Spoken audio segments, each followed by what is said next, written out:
guys, magandang hapon sa ating lahat. Ako'y nagugutom at gusto kong kumain ng maasim. Kaya kaya ang naisipan kong lutuin ay sinigang na tilapia.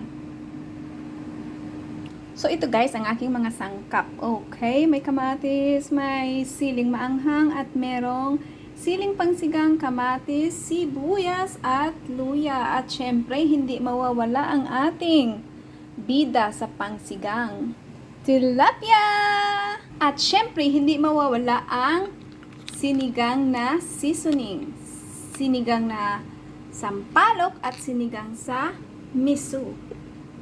Okay guys, i-mix ko yan. Ganyan ako magsigang para masarap. Masarap. Okay guys, let's start! Gaya ng dati kong vlog, naka-ready na ang aking kawali at siya mainit na dahil siya may mantika na. Ilalagay na lang natin ang ating luya. Luya. Ako kasi guys, bago magsigang, kailangan muna natin yan igisa sa luya para mapampawala ng lansa o mawala ang lansa ng ating tilapia.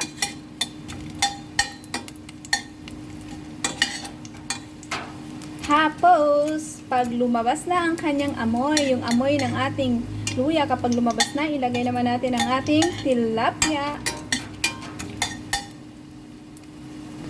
Okay guys, mabango ng ating luya. So, ilalagay na natin ang ating tilapia. Ooh, hi! Hello!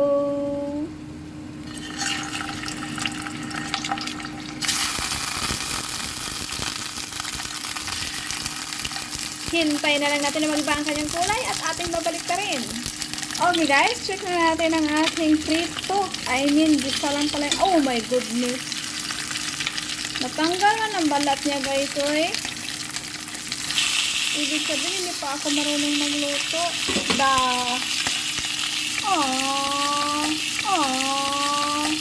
Okay guys, mukhang ang ulo lang ang perfect dahil hindi natanggal ang kanyang skin. May natanggal din pala na skin. So, hindi nga siya perfect. Okay lang yun na hindi perfect o hindi buo ang ating tilapia. Basta ang importante is may lasa. Okay guys, tama na yan. Kasi gisa lang naman yan. Hindi naman talaga yan ipiprito. Para lang mawala ang kanyang lansa. Tatanggalan natin ng mantika. Ayan guys, kung nakikita nyo yung mantika, tatanggalin natin yan. So, ayan, natanggal na siya. Ngayon, maglalagay na tayo ng tubig.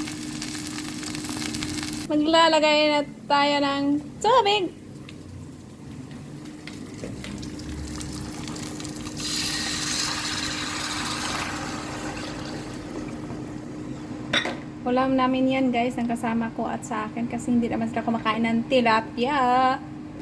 Okay, guys, hintayin na lang natin na kumulo yan. Tatakpan muna natin. Maghintay tayo ng 1 year. Okay guys, kumulo na. Hindi pa. Konti pa. Okay guys, siya'y kulong-kulo na. Ilagay na natin ang ating mga sangkap. Like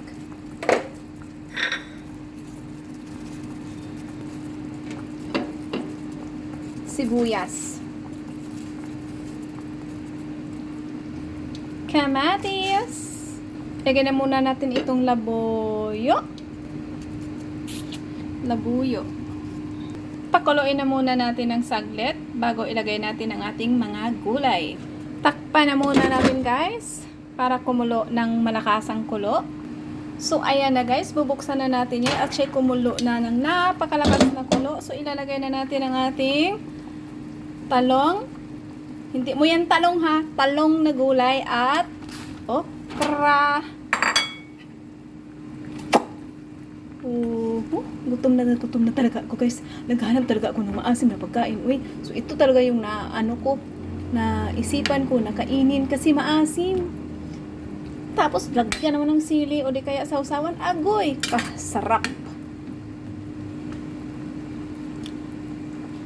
Okay guys, another kulo hanggang sa maluto ang okra at ang talong na gulay. Para next is kangkong naman at yung seasoning. Okay guys, ayun na. Pwedeng-pwede na yan. Ilagay na natin ngayon ang ating kangkong. At nang makakain na ng maaga, okay?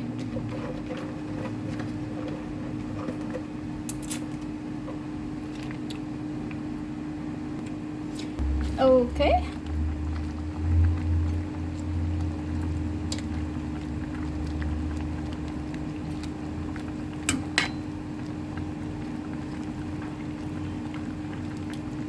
Ilagay na natin ang ating sinigang mix. Okay guys, yung dalawang na yan is nandito na sa aking sandok at aking mini-mix. So ngayon ilalagay na natin sa kawali at ako'y kakain na.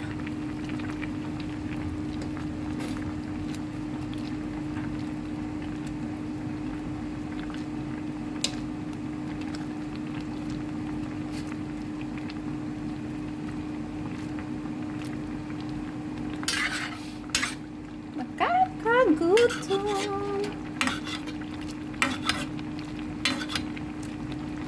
Yung kangkong ko guys, konti lang ang kanyang dahon. Hindi ko maintindihan kung bakit, pero okay na yan. Ta-da-dan-dan. Da-da-da-da-da-dan. Oh, ha?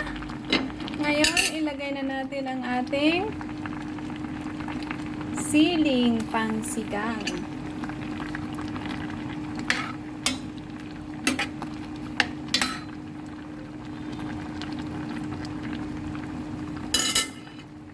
Lagay naman tayo ng pamintang buo.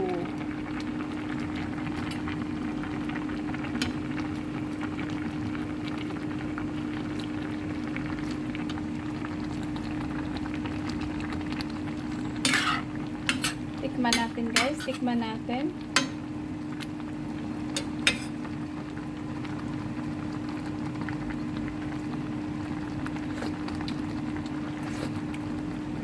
Sarap.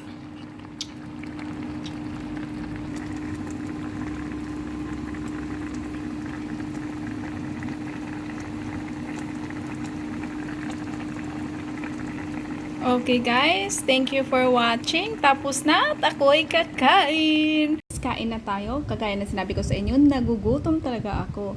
Kaya ito na, susubo na tayo. Gutom na gutom na talaga ako guys. Okay guys, kagaya na sinabi ko sa inyo, gutom na gutom ako. So, ito, may bahaw at yung niluto kong sinigang. Ayan guys, oh, yung ulo ang kinuha ko. Oh, mainit. Oh, mainit. Hindi na makita eh. Ako na. Kain na ako guys.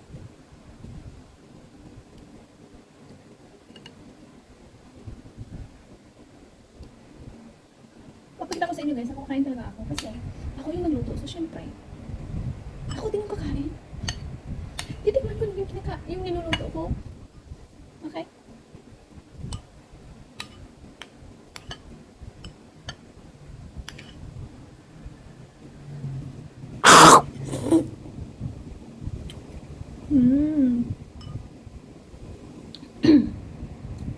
Fun?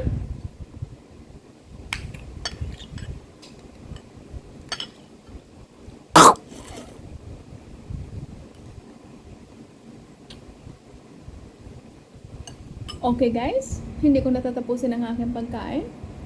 Bye-bye. Thank you sa lahat. See you on my next menu or video. Thank you. Bye-bye.